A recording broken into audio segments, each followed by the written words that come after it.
Well, much anticipation about surrounding the listing of Dangote Cement. What's the feeling on the ground today? Because with the investors still cautious, despite the value proposition that this company boasts, one could expect to see this listing coming to a very hesitant market.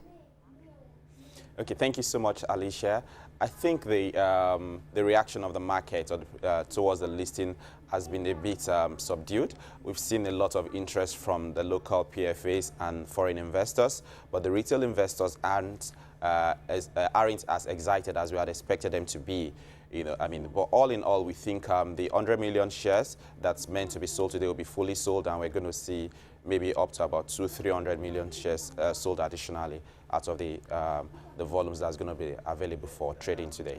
At a price of 135 naira, I mean, what exactly is the investor buying into right now?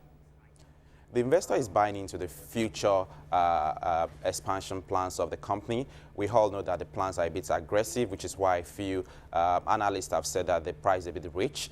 We agree with that, but we think going forward, the company is going to have a capacity of 26 million tons in Nigeria alone, and they're going to have access to exporting some of this cement to the West African coast. We actually think it's a good value proposition for the investors, but it's not a short-term investment, it's really a long-term investment. Let's take a look at the group as a whole, because Dangote subsidiaries as a whole have been getting a lot of attention of late. Dangote Sugar on Friday amongst the biggest gainers. Yesterday again putting on a nice performance.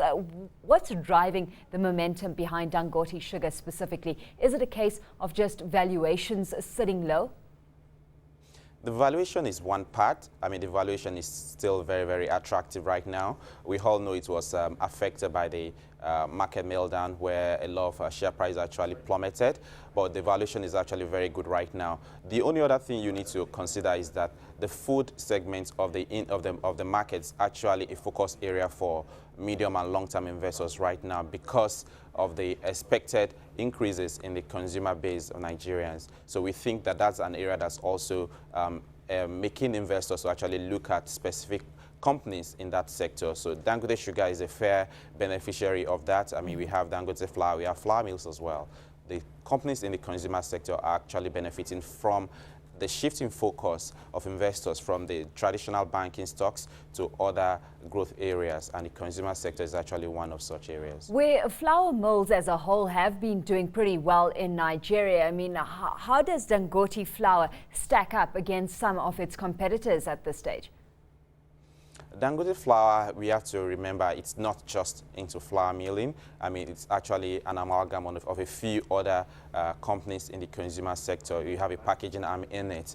Dangote Flour is still a huge part of that group, of the Dangote group itself. And we think investors realize that the growth based on the changes in demographics of Nigerians is actually tilting towards the consumer sector. And that's why Dangote Flour is becoming a focused stock in that sector. We also believe the valuation is essentially very, very attractive right now, and we have a fair price of about 22 naira on the stock. That having been said, the banking sector within that space, we're starting to see some interest in the bailed out banks, specifically Afribank, Oceanic, Unity, Intercontinental and Wema Bank as well. Is this as a result of confidence re-emerging, or again, are valuations here just too low to ignore? Well, I would say it's largely a function of the expectation of the resolution of the challenges in that sector, especially for the rescued banks. The expectation is that AMCON will come in very, very soon and will actually be able to soak up a lot of the toxic assets there. We also need to recall that the recent judgment against the former CEO of Oceanic Bank, where AMCON is having to be able to gain about 191 billion naira of our assets, has been viewed as being positive because that's also a source of funding for the bank. So the expectation is that the other banks will have their issues resolved very soon, and that's why investors are trying to get into those stocks right now on the expectation that the challenges in the sector will be resolved very soon. Let's look at some of the big players and where, there's been quite a bit of optimism all along and all through the crisis. UBA against GT Bank. We had UBA beating GT Bank in the top line, but lagging significantly on the bottom line. Is GT Bank right now a buy for you at current levels, just given the fact that it's proving to be slightly more efficient?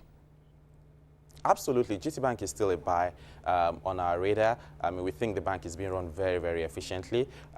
It has a cost-to-income ratio about 54% compared to UBA that's still trying to shed its weight. It's still standing at 79% cost-to-income ratio. We think GT Bank is being run very, very efficiently right now. But having said that, we also think there is a potential for an upside in UBA. We know UBA is still undergoing an expansion project into Africa, and that actually comes with a considerable amount of costs. But right now, we think, I mean, the most efficiently run bank on the radar appears to be GT Bank, at least within the two of them. So we still have a buy rating on GT Bank. With all of this, and the kind of market scene that's out there at the moment, we've had Fitch revising its rating on Nigeria. We saw that downgrade coming through on Friday. What's your thoughts on this and the kind of impact it could have on investor sentiment, both local and foreign, as we move forward? I think the Fitch rating is actually a fair rating, a fair assessment of what's going on right now. And the comments they made are actually factual, why they had to reduce downgrade their outlook for Nigeria. So we think all we need to do as a country is just to sit up and actually address some of the concerns being raised, the depletion of the excess crude account, the fact that we've been having a high volume of oil being sold, and we are not getting as much accretion as we should have into our foreign reserves. I mean, we're also going to an election year where we're going to spend so much money. So it's actually a fair reflection of what's going on right now. I don't think there's really so much that the business communities can do about that at the moment, even though the reaction of the government has been that they view this being punitive, but we think it's actually factual. So we think, I mean, perhaps after the election, we can put our hearts in a better place, and perhaps we'll get Fitch or other rating agencies to revise our outlook into a positive one very soon. But for now, we have to just sit with it.